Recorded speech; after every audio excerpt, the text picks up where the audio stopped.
Golair, and welcome to the Loaf of Bread GAA podcast, slicing into the GAA of the past, present and future. Join me, Jason Keelan, as we cut into the largest loaf of bread known to mankind. Hello, Diagwich, bonjour, ni hao, konnichiwa, guten tag and privyet to you all wherever you're listening in. What started as a message to 10 clubs has now expanded to more than 50 clubs globally from all continents. The journey through Loaf 2 GAA Global continues this week as we move on to our next destination in the GAA world. So come with me on the GAA journey of a lifetime and meet clubs from Canada to Argentina, South Africa to Gibraltar, Bermuda to the North Pole, New Zealand to Kuwait, Knoxville to Qatar, and literally everywhere in between. So grab the passports, grab the bags, it's time to go. Good morning everybody and welcome to jolly old England. On slice 4 of GAA Global, we fly slightly north from our friends in Cologne in Germany to England and the beautiful city of St Albans. We chat to Laura from Kerry and Shane from Dundrum in Dublin. We chat all about St Colmcille's GAA in the city and find out much more about how the Irish live in the area north of London.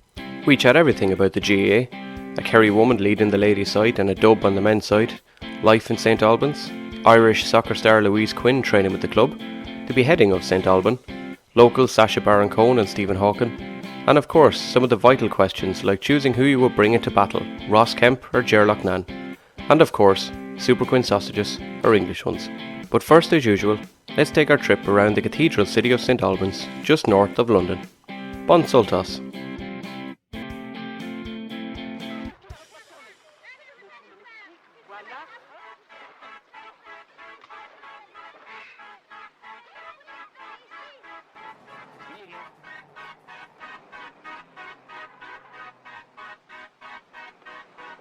One day we're gonna live in Paris. The song you hear as we arrive in St Albans is Paris by the indie band Friendly Fires, who also hail from St Albans. Located north of London in the county of Hertfordshire, St Albans takes its name, not surprisingly, from the saint himself. Alban is said to have lived around the 3rd or 4th century in the Roman townland, where stories say he took in a priest who was trying to escape attackers, and even swapped clothes at him when the relevant authorities came in search of the priest. Refusing to renounce his apparent newfound Christianity, Alban was led up a hill to be executed. The Abbey of Alban was founded in the 8th century, and it was in this abbey that the first draft of the famous Magna Carta was drawn up. In 1215 the document would become essentially the first constitution in the history of Europe. It was constructed by King John, son of Henry II and Eleanor of Aquitaine, but mostly due to threats from civilians over their living conditions, rather than a desire to be proactive. St Albans has a pub which bears the same name as a famous GAA club in Carlow, Fighting Cocks. Ye Old Fighting Cocks pub claims to be the oldest in England, but has competition for the title from others such as Ye Old Trip to Jerusalem in Nottingham, or Ye Old Man and Scythe in Manchester. St Albans has consistently been in the top lists of active cities in the UK. Other than daily and weekly exercises, locals are also heavily involved in the clubs in St Albans such as the Cricket Club, soccer side St Albans FC, and rugby clubs Albanians and Centurions. Some names from the Albans region are the members of the band Enter Shikari, former bassist of the Kinks Jimmy Rodford, Match of the Day presenter Jimmy Hill, soccer player Adam Lallana, and author Michael Morpurgo. Indeed, some modern day residents include the now deceased physicist Professor Stephen Hawking and one of my absolute heroes, Ger Loughnane, who was famous for, among other things, playing Father Dougal Maguire in Father Ted in the 1990s. July the 19th. Why does that strike me as important? Yes. July 19th. I wouldn't know, Ted, you big bollocks. St Colmcille's GAA in St Albans was founded in 1938 by local teacher Philip O'Neill and Father McSweeney. O'Neill would go on to father 9 daughters. Although they would win the 1948 London Junior Football Championship, wartime ruined much of the progress, but in the 1960s the club managed to revitalise itself. But before the revitalisation began, the hurling side of the club was founded in 1949 and incredibly, in their first year, won a league and championship double. In the coming decades, the club joined in the newly founded Hertfordshire board and found great periods of success, including victories in the aptly named Father O'Hanlon Cup. Dougal will be very proud of that. Over the years, stories of players coming back early from holidays in Greece and other such scale are commonplace, and the commitment of the club in progressing forward was rewarded with titles aplenty throughout the 90s, including back-to-back O'Hanlon Cups in 94 and 95 and a league in 96. Then in 1998, the club won almost everything. Cup, Memorials, Senior Football Championship, you name it, they won it. The only piece missing was the league, which they narrowly lost out on. Of course, they would go on and win it in 1999, and that trend has continued right through the modern years also. Today, the ladies have moved out of the London League where they used to compete, and into the local leagues, as there are now many competitors more locally, especially the local rivalry with Luton. Truly, the men and women of St Colmcille will continue to be a force to be reckoned with for a long time to come in the British GAA scene. And so to the two chosen ones. Let's meet the absolutely amazing Shane from Dundrum and Laura from Kerry, as we learn the ins and outs of the wonderful St Albans city and the GAA life at St Colmcille. Lads, how are things? Hello, how are you? I'm not too bad. How are you getting on, lads? Yeah, good. Not too bad. Just in off the pitch myself. I was training. Fair play to you, yeah. Whereabouts in Ireland are you from originally? I'm from Kerry, for Glenbeigh. Oh, yeah. Yeah, not too bad, yeah. Yeah, on the ring. So yeah. I've been over here for, it must be, about 9 years now, though. So probably call here home more than Glenbeigh these days. Oh, I don't need to appreciate that down in the kingdom now. You can't be saying that. And what about you, Shane? Are you, where are you from? I'm from Dundrum in Dublin, but I moved over here when I was 14, so I'm here 18 or 19 years now at this stage. So myself and yourself are near the same age, so yeah. Not too bad. Is it do you find Dundrum much of a difference over in St Albans from Dundrum? Well, yeah, we're worlds apart, but at the same time, it's close enough that you just jump on a flight and it's only 45 minutes. You know, taking buses in Dublin that take longer to get into town. Kind of thing. Yeah. I mean, the big difference is when we moved away when I was 14. Dundrum Shopping Centre was a hole in the ground. Yeah. So as we came back every so often, you just saw more and more shops kind of get bigger and bigger and bigger.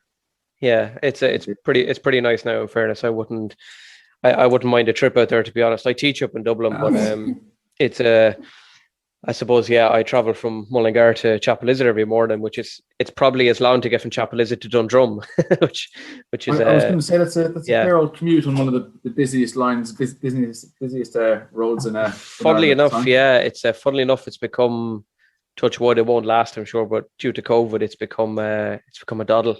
45 minutes up, and with the motorway coming home, once I get past the traffic lights of Palmerstown, that's it. I'm halfway home in my eyes. So I could be home in 35 minutes if I wanted to. If I went fast enough, I'd get home in half an hour. So it's keeping the speed limits. Yeah. My wife teaches out the road here, and I've been home before her several days, which is no surprise. But how did you guys end up then in the GA over there in Colmcille?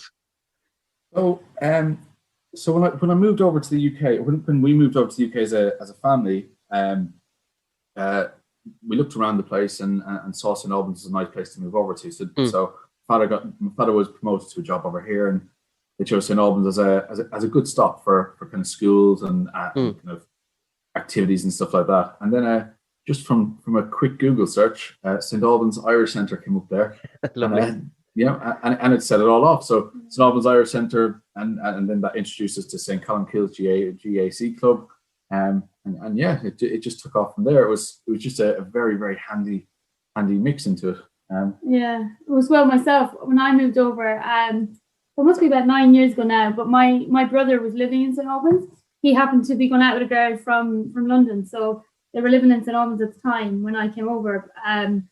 And similar to Shane, when you land, you just kind of Google, what, like the only thing I kind of knew how to do at home was play football. So I thought, I give it an old Google and sure you'll get 30 women who you can go out at the weekend and have a drink with, Yeah.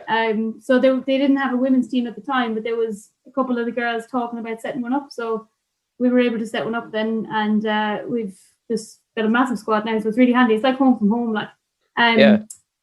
So I was only supposed to come for a couple of months, but through getting in touch with the club, I ended up meeting this fella, and been here since now. So the club has drawn me in, definitely. Yeah, said so lovingly as well, this fella. Yeah, you're exactly. Yeah. And what did the family back home like? Do you get to see them much? I suppose not recently, I suppose of COVID, but even before that, would you have gotten home regularly or? For myself, my family moved over here when we were 14, and up until actually the day before lockdown in England, Mum and Dad actually lived here, so they only moved home a year and a half ago. Oh, right. Or a year ago now. Back to Westport, and we will be getting back kind of every kind of like 6 or 8 weeks. We were quite regular going back. So I've got family in Kerry, Cork, and you've got like Westport. Then we'd like Wexford, Dublin. So there's always somewhere to kind of go to. Yeah. And because the flight's only an hour, and like it's just so handy, you just end up going all the time. Because I think Luton Airport here is about 20 minutes away, and then I've flown out there before, or Cork, or It's like so honestly, handy. like for Luton Airport, it's like I don't know, 2.5, 3 hours of full travel time between leaving the house, getting on finding transport to Luton, checking in, getting on the flight. Yeah. Be in Dublin in 2 or 3 hours. It's so handy, and the flights are they're timed really well as well. Like, so you get in the morning before work, or you leave just after work, kind of thing. And honestly, it's like a bus. It's like a bus service. That's class. Yeah, that's deadly. What was your GAA sort of backgrounds at home before you made the move over? So I'm Nave Olaf. Where we've had a few Dublin players come through. And a few Ireland players come through as well at the same time. That's right, yeah.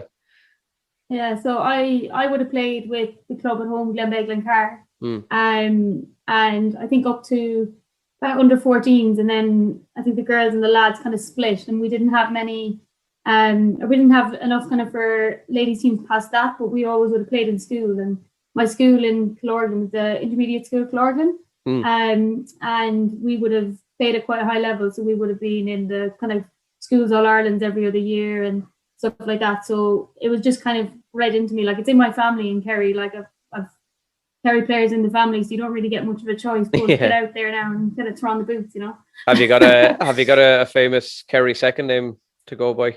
I don't have a famous Kerry second name, but my cousins are Liam and Mike Hassett.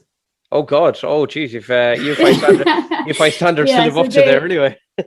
Yeah, so they're the two that would have taught me how to play in the garden, kind of growing up. They're my first cousins. So so we just didn't get a choice. It was get out and play, like, and that was that. That's pretty good. You've mentioned Killorglin and stuff.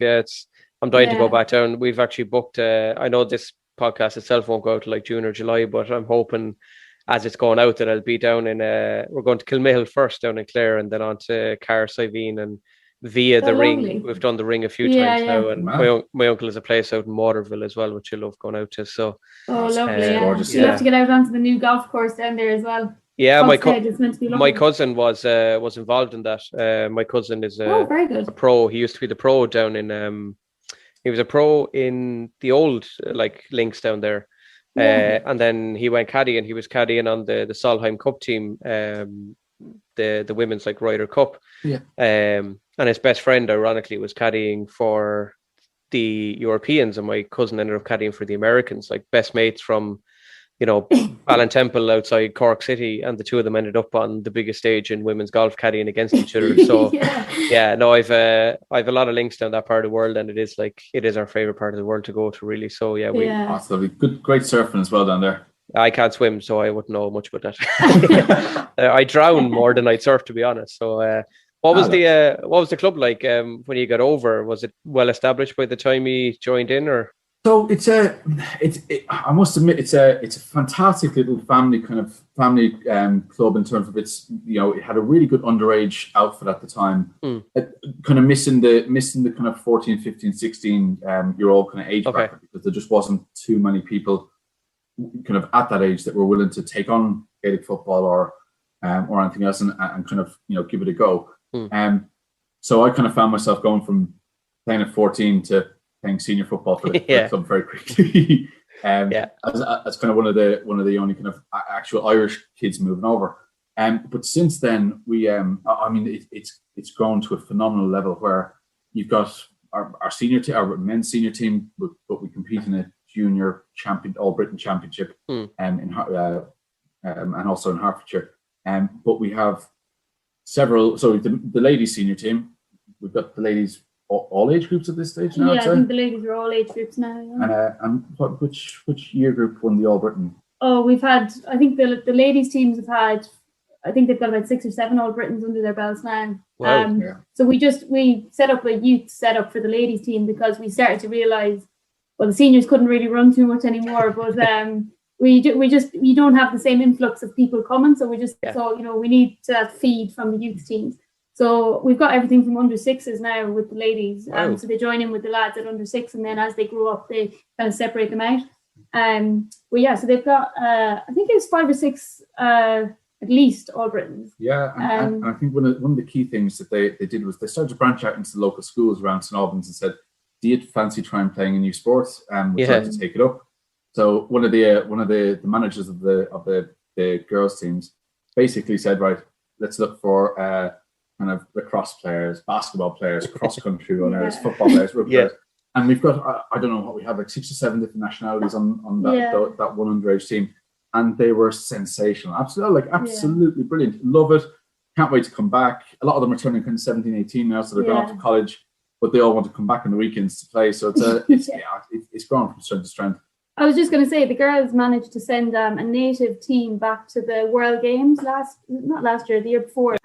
So they, like an all British born team, back to the World Games, and they won at plate actually. They did.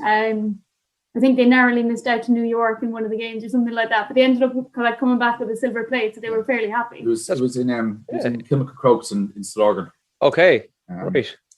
Another big club, yeah. I'm well used to bringing my own primary school out there to get hockeyed every year, yeah. So yeah, I'm no stranger to Kilmacud, so. Well, I used to go to school in Oatlands in Slorgan as well, in secondary school for the 2 years before I moved over, and I used to play for Olaf's, but all my friends be in Kilmacud Crokes. So like Rory Baren, not Rory. A couple of them, and you look at them and they're like, "Oh, Olaf's, what kind of team would throw out against these guys?" But they just hockey us completely. But we're the small, nice family club kind of thing. Yeah, that makes sense. You guys have a kind of it's mad. Like even so far in the chats that I've had, it's amazing to see like the contrast. Like you guys have an insane setup from like under 6 upward. Like the reason I was kind of late onto this one, I was chatting to the guys out in Cologne in Germany, and like they said they have 1 win under their belts ever, which was against Stuttgart. They are struggling now because of COVID to get a team back together. And then it's mad. Like I jump off that call and on with you guys, and then it's like, we've worked our way up from the under 6s. I suppose just the nature of where you are as well. It definitely took a while. It's a long time in the making. Don't get me wrong. We still suffer from people in the diaspora. It's a very transient kind of nature.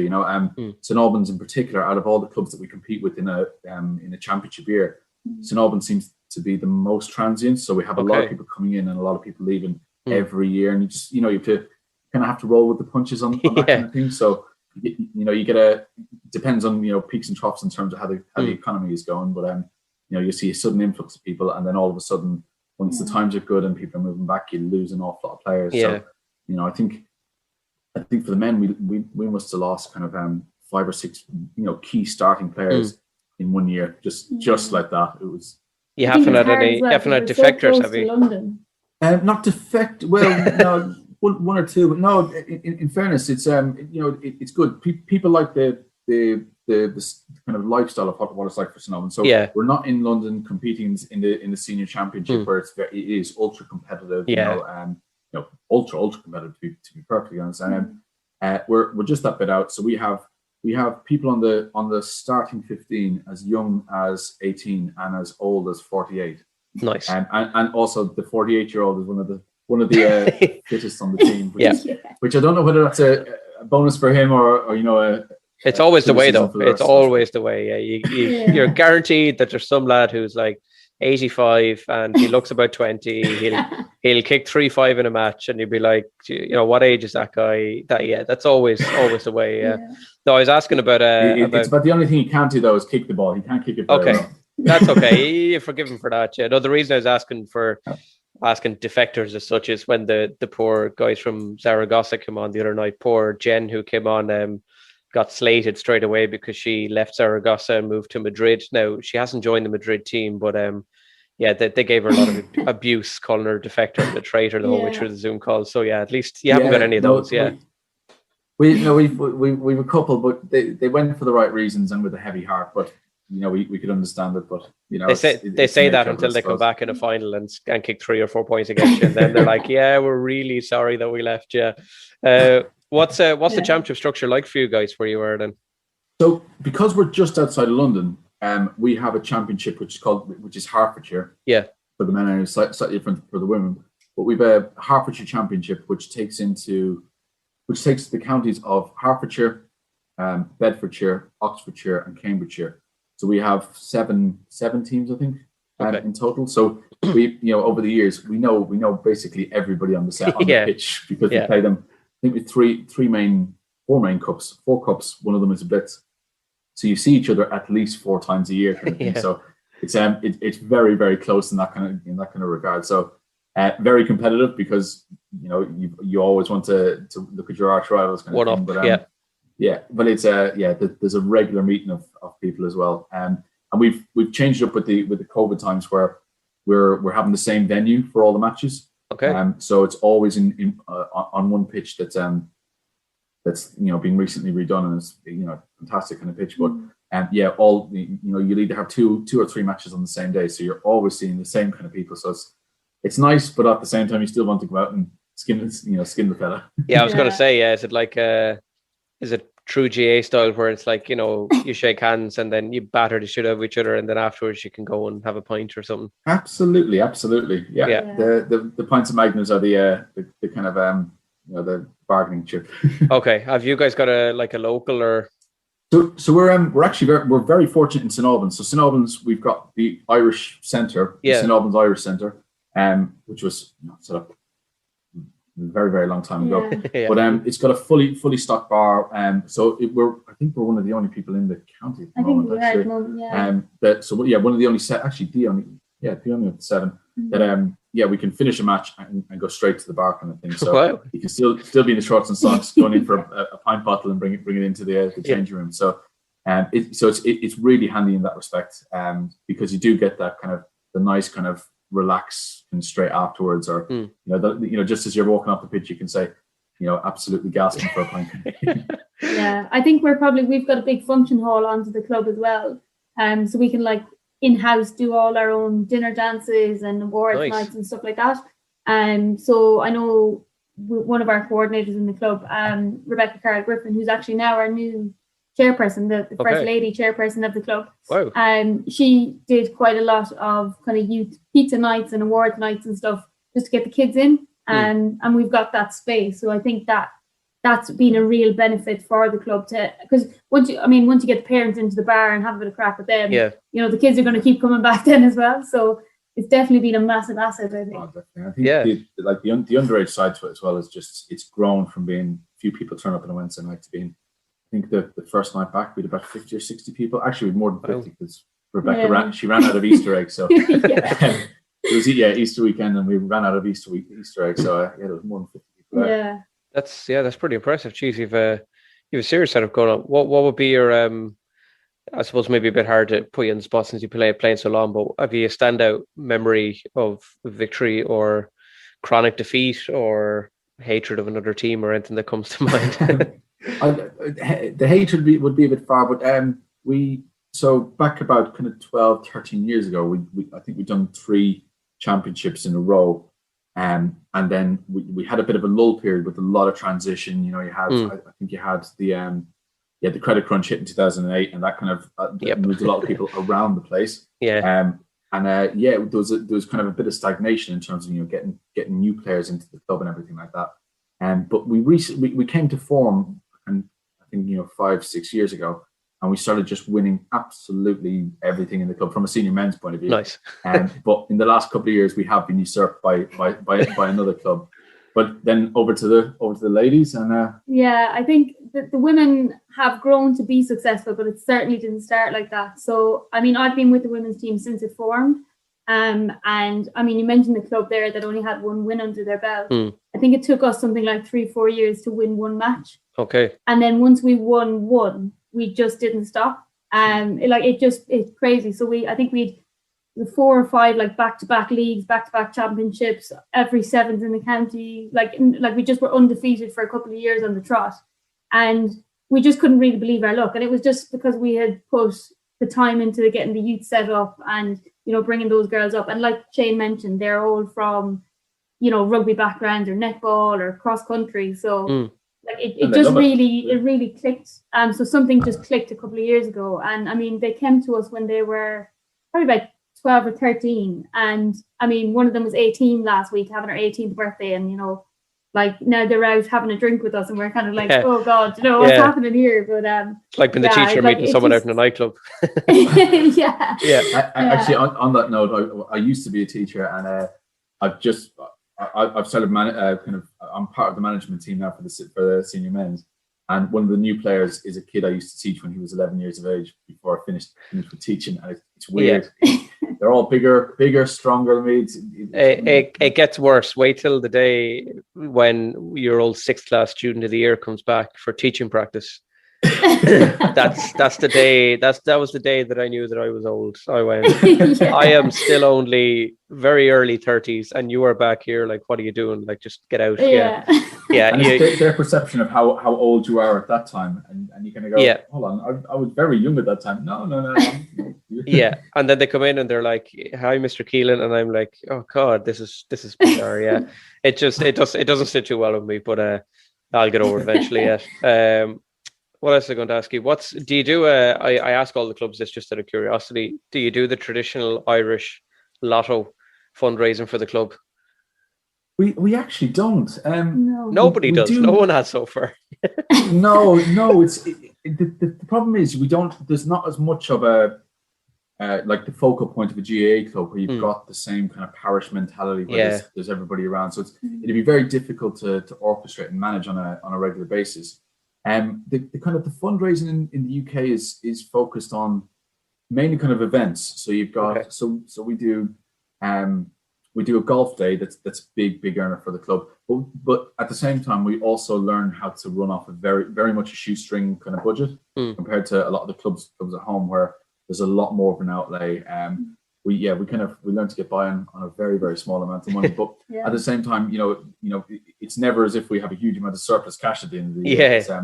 Every bit of fundraising kind of makes a difference. So we get by on our kind of end of year celebrations, golf dues and stuff like that. And then we run a few bits and pieces with Last Man Standing and the brilliant, the Premier League and stuff like love that. Those, so it's a bit of crack as well to get the slagging rights. And I love those. Yeah, they're the best crack ever. Yeah. They are because they're relatable, and even if you don't know anything about soccer, which I don't, you pick something and at least you can talk about it for 2 or 3 minutes about it kind of thing. Yeah. No, that's pretty good. So that's secretly in there. There's a shout out to Boris Johnson, like, we need some more money. Yeah, okay. Absolutely. I'll find a way. Someone surely I can find a contact that can pass it on to him. So tag him in there. Yeah, absolutely. Yeah. Is there a standout victory for you guys? I know since you've had so many, is there a standout moment that you can remember, maybe individually where you've like kicked 3-7 and you've wiped the other team out yourself and you're just like, definitely not from my point of view, because I started when I was 15, 16. I started in corner forward and I've worked my way back to full back over the last 10 years. That could be a promotion though. That's a good sign. I think it's because I've got bigger. Okay. Yeah. Become stockier, which means I have to become a full back. But I think for the men, we went 10 years without a championship win between when I first came into the club and when we first won that first championship, which was a very successful year for us. So that was a big deal for us in terms of achievement. But I think the girls, in terms of your winning everything and everything. Yeah, I mean, I think we've won plenty over the last couple of years, but I think the big one for us was probably the first win. So I mean, the girls used to play in the London League because there wasn't a setup outside of London, but now that's changed. There is we play against Gloucestershire teams and Hertfordshire teams. So when we were in London, I think we were in Reading for the day, and we'd won this first match, and you know, it was like just like a league match, and we were never going to win the league kind of thing, but we won this match, and you had girls crying and like, you know, everybody hugging, and these girls were looking at us saying like, yeah, it's just a league match, I don't really understand, and we were going, we've never won, like this is amazing. So I think that was definitely stand out. There's still probably 3 or 4 of us that are on the team since then, and like it, as soon as we started winning, like it was great, but the first ones were, you know, we used to go out and get hockeyed by like 40-50 points, you know, kind of stuff. We've also got a club that we play against in Luton, probably one of our closest clubs here, and when we were setting up as a club, they helped us quite a lot, and like, you know, we used to do a lot of training matches with them and challenge matches and stuff to kind of get us up off the ground. And they would absolutely like hockey us into the ground by, again, like 50 odd points, you know. And then I think one day we just had this thing, every time we came up against them in the championship or a league match, we just kind of thought, oh, you know, they always beat us, like, you know, whatever. And then one day we beat them, and everybody was kind of going, oh, did that really happen? Like, you know, we haven't lost to them since. Yeah. And like even their coach Bill is laughing, kind of saying, you know, I always said you'd beat us, but I didn't think you'd keep beating us every time since. Like, so I think it's about 5-6 years on the trot now. We're just refusing to lose to this team. That's class. Yeah, that's I've had many stories like that. I have had like the couple of, you know, one-off victories type thing, but yeah, you certainly kept the ball rolling, I suppose. You've both, in fairness, we've just been really lucky. Yeah, both in fairness have brought your home counties winning traditions from Dublin and Kerry over, which you obviously it's all well and good until Dublin and Kerry are in the All Ireland, and there's a bit of friction in this household. Yeah, Not for me. No. It's going to say no offense to Glen Bear or anyone, but it's kind of slightly one-sided at the moment. I wouldn't. It'll come round. I hope so. Well, one of my first guests actually in the podcast, funny enough, is a man that I think will be the next like Seamus Moynihan. He's from Guineguilla, beautiful little village. Owen Fitzgerald. Yeah, he was the fullback on the under-20 team that won the All-Ireland for 3 or 4 or 5 in a row. So I'm pegging my hopes on him. I text him every so often and just remind him. He gave out to me. He said I was a messer because on the podcast episode I referred to him as the next Seamus Moynihan in the intro. And he said, "Now look, you're after fucking putting the pressure on me. Now look what you're after doing to me." So yeah, so I've high hopes for Kerry in the future and fullback. Now the rest of the team I can't vouch for, I'm afraid, because they're slowly one by one just seem to be fecking off to Australia.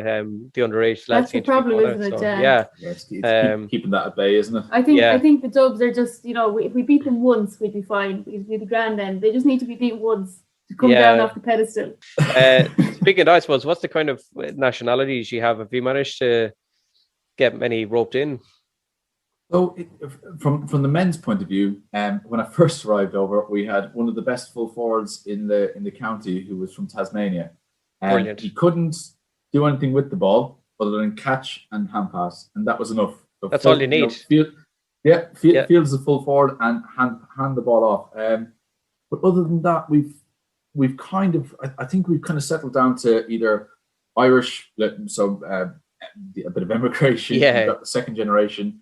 Irish, and then you've also got the friends of friends that have come in, and some of them have been absolutely fantastic. They're better footballers than some of the team. So it's a credit to them for picking up a sport that's foreign, unknown to them, and you know, embracing it. I think the ladies team is a bit more. Yeah, so I think we're probably more heavily mixed. So there's a lot of Irish naturally, but I think probably because we had people going into the schools looking for those younger girls. We've got quite a lot of English girls. We've one girl actually who's Scottish. And it's funny, she lived in Dusseldorf and she saw a poster for, you know, a football club. She thought it was like soccer. So she went along to play with Dusseldorf thinking she was playing soccer, and discovered it was Gaelic and just thought it was a bit of crack and stayed with the club in Dusseldorf. She then moved to St Albans and just thought, that sport's actually quite decent, like. So then she transferred from Dusseldorf into us, but like, you know, again, no Irish connection whatsoever, just thinks it's great crack, like, and plays away. Some Spanish or we've got Catalonian. I think that's probably about it. Like from every corner of Ireland, as you can imagine. Although I think I'm still the only Kerry person. Don't know where all my fellow Kerry men and women are gone. they've transferred back, I'd say, by the sounds of it. So that's pretty cool. Did you find did like the Catalonian girl and the Scottish Dusseldorf, did they just kind of naturally take to it, or was?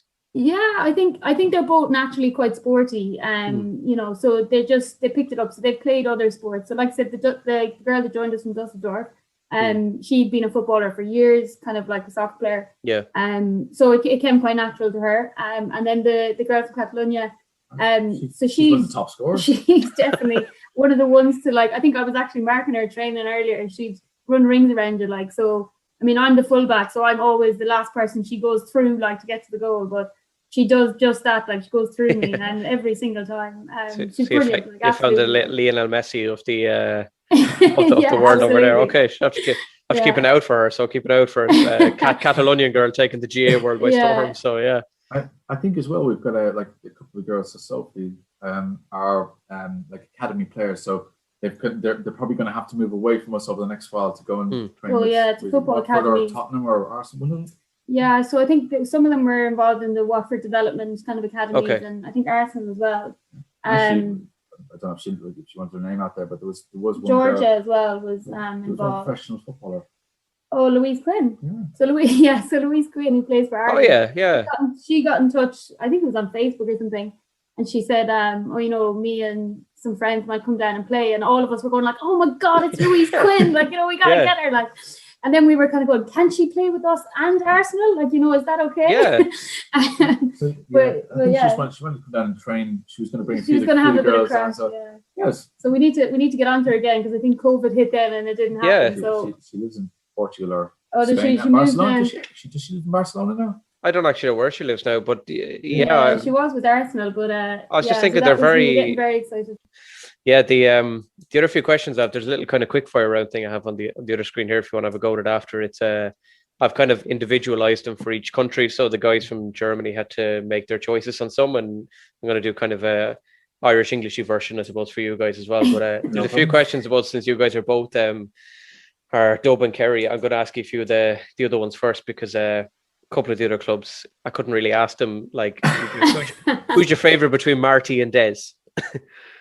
Marty, yeah, I do love Marty. He's just, I think it's the visual entertainment I get from Marty more so than what he actually says. Yeah, the Marty party, you know. Marty party, yeah. He's an absolute ladies' man. Yeah, I've met him plenty of times. He's some character, all right. Who's the toughest lunatic or nut at your club? There's an ex. He actually moved home this year, but his name was Brian Phelan. Although there's another player, Paul Dolan. He's one of the oldest members of the team, and Dolan has definitely broken my nose on several occasions during training sessions. I've never seen a man so hardy in my life. But Phelan's fairly tough as well. He's not from Westmeath, is he? Sorry, he's not from Westmeath by any chance, no. He's Kildare actually, but he's tough as nails. Yeah. Okay. I think from the women's team it has to be our like full forward Fiona Kennedy.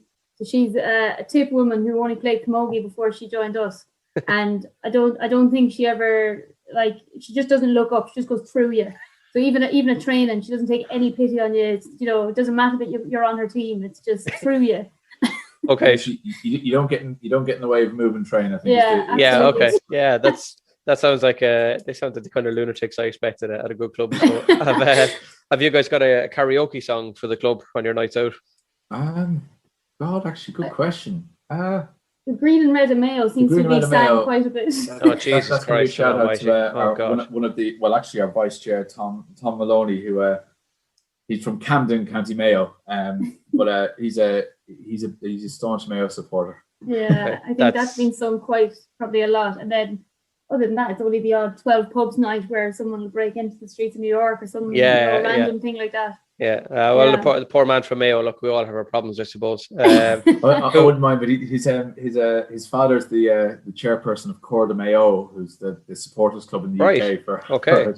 So they've got years of heartbreak going over in September back to Dublin. Yeah, they've nearly 70 years of it now, I think, at this stage. So who's your toughest opponents that you tend to come across? So at this moment in time, it's a team called Oxford, Aero. Oxford, and Yeah. they what they have done is their underage setup has brought through really good senior players over the last kind of 10, 12 years, and it's a time thing. They've really focused on bringing them into the fore, and it's reaping all the benefits. So credit to them at this moment in time. But we're definitely getting stronger this year, so we're hoping we can overturn that that run of good luck. Okay, sounds good. Yes. Is it the same for the ladies then, Laura? I think from the ladies, it's probably that team in Luton. So they're a team called Claddagh Gales, and I don't know if it's the mental block of they used to beat us. That's still I think that still just haunts some of us, and we just can't get over it. Yeah. But I mean, we're really good pals with them. We know them, like as Shane said earlier, you meet the same teams all the time. Yeah. So we know those girls like really well. We've been to their dinner dance and had a bit of crack with them. And like their trainers come into our club and had drinks with us when we've won championships. And it's great. It's all good banter. But there's something about them. They've a really good youth setup as well, and that seems to be the key over here. Yeah, I think that's the key factor. Yeah. Okay, so Luton and Oxford Air Rogue. I have to remember Oxford Air Rogue. I think I might have talked to them already on Instagram as well. If you guys were able, as St Albans, to come over and take a shot at a club over in Ireland, who would it be? Oh, good question. Well, actually, funnily enough, we haven't done as a senior team a trip back in a long time. But one of our key members of the club, he is based in Arranmore, so nice. He's, up in Donegal, and he'd love to bring the teams back. And I think he has brought some of the teams back. Yeah. But they used to go over for a soccer tournament up there. Okay. But yeah, I think that'd be good fun. I'm kind of looking more towards the social side of it more so than the actual football side of it. Yeah. But a few years ago, in just after the women's team's kind of inception, there was a club that rang them about Mothers and Others team. Others team. The Gaelic from Mothers and Others. Yeah. I think. Jesus, where were they actually? Were they from McCutter? Somewhere like No, that? they were out. They were out somewhere West Dublin. It was somewhere near Blanchardstown, I think it was. And it's hardly the crowd in Lucan and Palmerstown. It could well have been. I can't remember off the top of my head now. But they came over, and average age of between 40 and 60, and they were great crack. They like all they could focus on was playing a match for an hour, and then straight to the pub, and it was brilliant. It was actually fantastic. It was great crack. Yeah, because the Lucan Palmerstown Gaelic from Mothers and Others is actually the one that the parents of my school are involved in, and it's one of the biggest, I think, in Ireland as far as I know. So it could well be them. They were superb for them. They were brilliant. Yeah, the parents in our place are brilliant crack. Yeah, they're brilliant crack. Fairness to a lot of them. So something is telling me that possibly there could have been a few of ours involved in that as well. They were just no holds barred, just there for fun and fun only. It was great crack. Yeah. I suppose for the listeners who mightn't, because there's clubs kind of around the world probably going to be listening to this, what's St Albans most known for? Apart from, as my relatives, I'm put myself away from this. My relatives have told me that it was once voted Britain's most posh city place. It is. So St Albans. I can give you a few quick facts about it. We'll do a quick fire fact bit. So one, it's exactly a day's walk by horse and cart from London, by the Queen's Line. Love it. Two, so St Albans is named after St Alban, who is a Catholic martyr. He was beheaded at the top of St Albans, at the top of Holywell Hill. His head fell down and out sprung a well. So Holywell Hill is what he's named after. Nice. St Albans School had Sasha, Baren, Cohen, and Stephen Hawking in the school. Yeah. I knew the Stephen Hawking one. I didn't know Ali G went to school there. There you go. And it was originally the biggest city in Roman times in the UK. So it was the capital. Okay, that one I had heard. I didn't actually.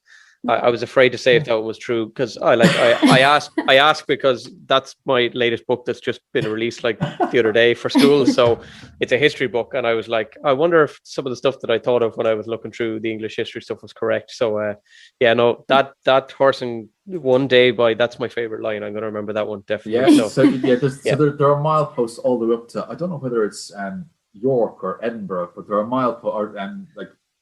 posts which designate a day, like the first day by horse and cart. So There you go. Yeah. I am Useless history for you. No, there's no such thing as useless history in my eyes. Yeah. quiz question for the kids first thing when I go in the morning. That's question number one. So I have a kind of random question here, but I suppose my other massive love apart from sport and history and the few other bits is Father Ted. And my mates asked, why don't you ask the different clubs have they got a favourite Father Ted episode? There is actually quite a following in Colmcille with Father Ted. Good, because I thought you were about to say that no one likes it. I was about to hang up. So no, massive, and Massive, it's regularly quoted. Anytime there's a reference to that money was just resting in my account, is brought up. Actually, was brought up in a committee meeting there, or committee WhatsApp there 2 days ago. Okay. And the other one is whichever speed it was. So always a good one because it's after the milkman. So great episode. Brilliant. Yeah. That's deadly, yeah. No, you have to have everyone should have a resident Pat Mustard in their GAA club, definitely. The other last few questions then are kind of you can go 50-50 questions. They're kind of Irish English questions, so especially designed for you guys. So you have a choice between Fair City or EastEnders. I think we're gonna have to go with EastEnders because I just can't do with the acting in Fair City. I was an extra on Fair City back in my college days. They're absolute horseshit of actors, a lot of them. I'm pretty sure I've seen the microphone boom fall in the middle of some of the scenes, but that wouldn't surprise me. Yeah, it was handy money. It was easy to get out on the bus from Marino, from teacher training college out. Yeah, it was handy money, but otherwise no. Nando's or Supermax. Oh, Supermax. I go with Supermax. Yeah, definitely. Take that one. Nando's is good, but over here you've got really, really good kind of like independent or small scale chicken shops that are so much better and there's so much more food. So definitely Supermax. I think the ladies team are like solid for Supermax. So when a couple of years ago we flew back for the Dublin Sevens. Oh yeah. And we stayed in the Clayton Hotel and the garage next door has like a Supermax in it. And we basically saw the Supermax when we arrived and said, how many times can we get Supermax over the course of the next 2 to 3 days? So it was just a mighty job. We were getting breakfast, lunch and dinner from Supermax. Brilliant. Love it. Was falling in from Copper straight to Supermax. Is that the Kilmacud Sevens you were at? Or? Yeah. We've been to that. We've been to that 3 or 4 times now, I think. Yeah, I think I know the Supermax you're on about as well, actually. That's funny enough. So the next one then is you have a choice of the two, the hardest man in Britain and the hardest man in Ireland, Ross Kemp or Ger Loughnane. These be a great fight to watch. Yeah. I'd say Ger would talk the hind legs off Ross Kemp, so that's probably where they win.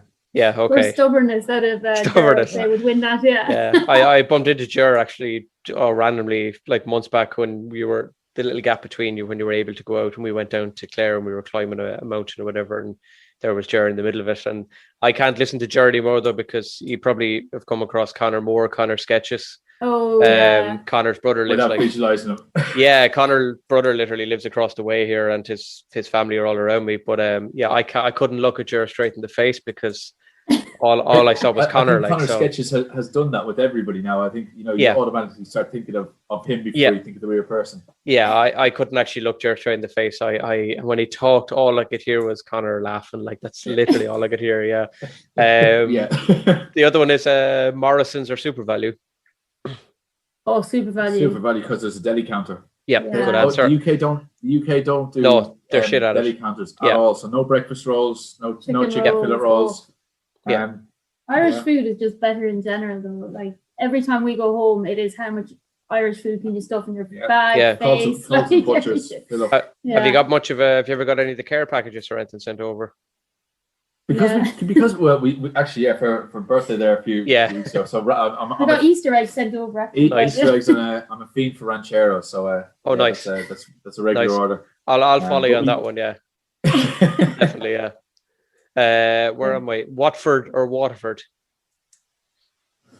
I haven't spent much time in Waterford, so I'm going to have to say Watford because I have spent time in Waterford, and I'd probably say Watford. Messy evenings in there with a couple of guys stag do's in Watford as well. So there's a few good and bad memories. Isn't that where isn't the Harry Potter land or something up in Watford? Yeah, it is. I'm not a fan or anything. Yeah, I'm not a fan, but I had to book for my cousins or something to go there. So the other one then, St Patrick or St Albans. Who's the That's better? Who's the St. better Patrick, left? yeah. Aye. Good old session around it. Yeah. And Well, it's unusual in the UK. Patrick's Day is one Just of a the, normal day for them. Yeah. It's a normal day, but it's everybody knows about it. Whereas then you look at St George's Day or St David's Day, Yeah. whatever else. No, Nobody knows most people that. won't even know what it is. Whereas Patrick's Day is the big one here. okay, Yeah. sounds good. Yeah. I think that was the first culture shock I got. I thought I'd have a day off for Paddy's Day and go to the pub with the Oh, girls. yeah. And I said to everybody at work, "Oh, a 4-day week," and they were like, "What are you talking about? Like, we work on Paddy's Day." I was just, jeez. my heart broke. Yeah, heartbreak. Yeah, and St. Patrick also didn't lose his head, and it didn't come down a hill. Well, that's which, it. that's another plus. The FA Cup or the All Ireland final? Oh, Oh, All it's the Ireland final. Yeah, no brainer. It's Hopefully the- that one. Yeah. It's the, Yeah. it's the day in it. Yep. Geez, We fly back normally for it. Like we tend to fly back. in the morning. In the 6:30, morning, yeah, half six first flight flight. from Luton, and you're knackered by 11 o'clock. Just Wow. sheer enthusiasm gets you over the line. That's commitment. Yeah, I suppose. Yeah, you've probably potentially got your county in the final. There's 3 left. Are you choosing St Albans local hero Francis Bacon or Galtee Bacon? Good reference. Well, yeah. Galtee There's Bacon. no Francis Bacon. Yes, so it's Galtee Yeah. Bacon. Nice. So take that one. Actually, on the note, because there's a Francis Bacon school, Sam Ryder is Correct. Yeah, that's right. I knew that one. Yeah. So Sam Yeah. Ryder is the person who launched the Ryder Cup. I forgot to mention that one. Jesus, Yeah. that was a big one. I did learn that Yeah. Googling. I won't profess to have known that. I am a Indeed. massive golf fan as well and play a little bit. But when I was Googling St Alban, because I heard of Francis Bacon. The next one actually I didn't know is a St Albans person. So you can choose between, Laura, this might be an unfair one on you because it's David Clifford, the skill of David Clifford or the skill of St Albans man Adam Lallana. Adam Lallana, footballer. Yeah, born in St Uh, Albans uh, apparently. He's also I wouldn't shit. know. Don't know soccer too much, unfortunately. Yeah, he's I take shit. David Clifford every Yeah. day. Yeah, regardless, of whether he is or not. Yeah. I'll take Lallana. Okay, cool. This is my last one and my most obscure one. I have no idea how I came across this, but the reason I've picked it, you can choose between Bewitched or S Club 7 because Paul from S Club 7 was born in St Albans. Definitely Bewitched because I think it's on in the Cambridge Roadhouse, which is one of the social hubs of the women's team. Their house on repeat Yeah. quite regularly. Okay, But We'll take S Club 7. No, God, no. okay, No, We'll take that. definitely be with. Yeah. Okay, we'll take that for sure. Yeah. The last question I have, and then I've got one a little bit at the end. What's the future like for you guys then, club boys? What do you think when things are back to normal? To be fair, because we're now back training, so we're back training the last two weeks. Yeah. So it's looking really good. We've managed to knit a lot of the underage into the senior team and bring the younger guys into a lot more of the training sessions that we previously had. So it's looking really positive. We're getting up, kind of over 20 people training, 20 lads to train. That's good. Yeah. And also when the kind of pubs open fully, they are open at the moment, but outside, and the social scene is equally as important, and it's looking to be fairly good. Yeah, really good. I think from the women's standpoint, we've set our sights a bit high this year, so we'd like to win an All Britain this year, a club Nice. for the club. So I don't think Colmcille has ever actually won an All Britain like in a senior team. Great. Okay. And we've got all the right ingredients this year. I think we've got about 30 registered girls, plus some youth players as well.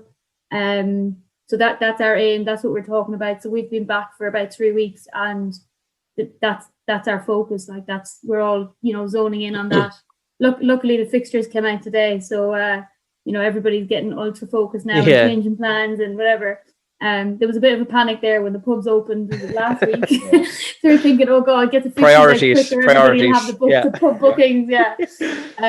So that's what the girls hopefully will get one under our belt this year, and hopefully once we get one, it'll be easy sailing then for a few more. Brilliant. Yeah. Who's your first fixture against? Since you've seen, have you? I think it's against Watford. So they have a lady set up there in a club called Glen Rovers. You'll hammer them. So I think we've got about 2 weeks time. We usually do.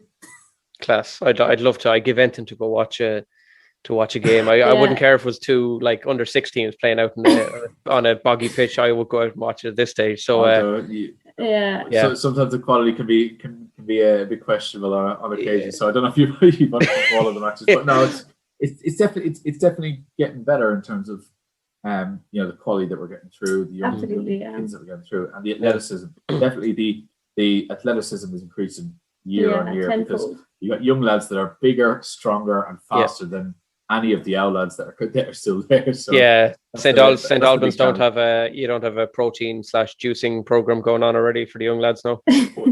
we don't, despite our best efforts. We'll have to put a request into the committee for that one. Well, you could ring a few of the Russian lads. I'm sure they would help you pretty quickly. So the last thing I have to ask, actually, is it possible to buy that polo shirt that you have on you, Shane, because it looks amazing? They're nice and tidy, nice and tidy. Albeit, it's a Galway man that set the club up in 1938 or whatever it was. So there's maroon and white, there's two maroon and white teams in Hertfordshire out of the 7 teams. Yeah, and there's 2 red and white teams. Oh, Jesus Christ! Do you have to do the turn the jerseys inside out job like we have to do?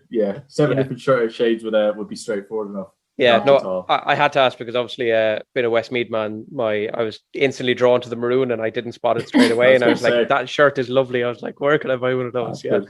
That's awesome. Yeah. The last thing I suppose to give you a chance if you want all the clubs of. Is there anyone you want to give a shout out to back home that might listen in? A few of them said their grannies, and I was like, your grannies definitely aren't on Instagram that I can tag them. So, but feel free to tag it. Got some modern up to date kind of grannies. I have. Well, these insisted that their grannies definitely weren't on Instagram. So, to be fair, it's just the general kind of diaspora, the setup in the UK with the British County Board, the All Britain County Board, and the London GAA stuff is massive. So just a shout out to every kind of club and county in the UK that are flying the flag for Gaelic games. So, it's awesome. I have to say big thanks to you guys. It's been amazing chatting, and I am kind of blown away a little bit by the stuff you're doing. The fact that you've got such a ridiculously good setup and about the championships and stuff that you've won. I won't say I underestimated you because I came on with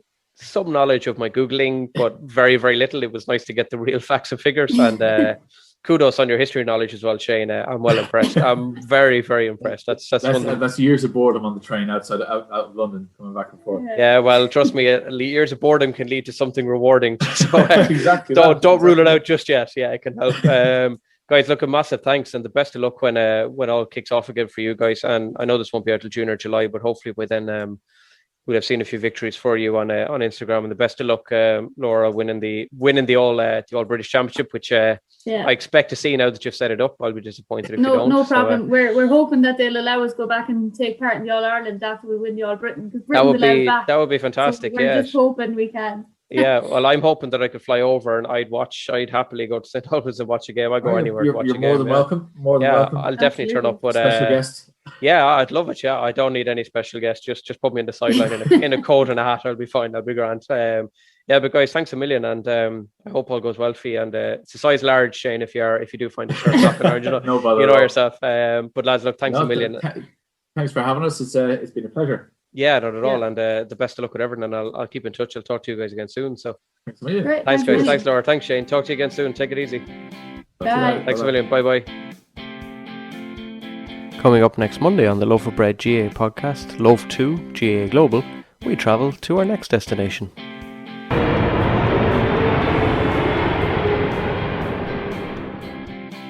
We will be back to England again soon, but coming up on Thursday next on the Loaf of Bread GAA podcast, we travel to our next slice of the world, and on slice 5 of GAA Global, we fly back to Europe and to our friends in Poland in the beautiful city of Warsaw. So Luke, you got sent then, did you? I did. I got a straight red because the referee actually a day before the tournament, I happened to pick him up from the airport and was chatting away to him, and he was telling me of how he doesn't tolerate any like, I suppose, rugby contact is the way I think but he happened to be refereeing that final, and I don't think I hadn't even got off the ground and he had the card out, like, so it was sent straight to the sideline. How did he get back to the airport? is still unknown. It wasn't with you anyway, yeah. We chat to vet students Luke from Louth, Shane from Mayo, and Brona from Wicklow. We chat all about Common Warsaw in the country and find out much more about how the games live and breathe in the beauty of Poland. That's next Monday morning from 9 AM as we continue the journey with 2 slices a week. I'll see you at the arrivals hall, but until then, check out the various clubs on the Instagram page and see all the amazing work they do and some of the nicest GAA gear going. Slánagi.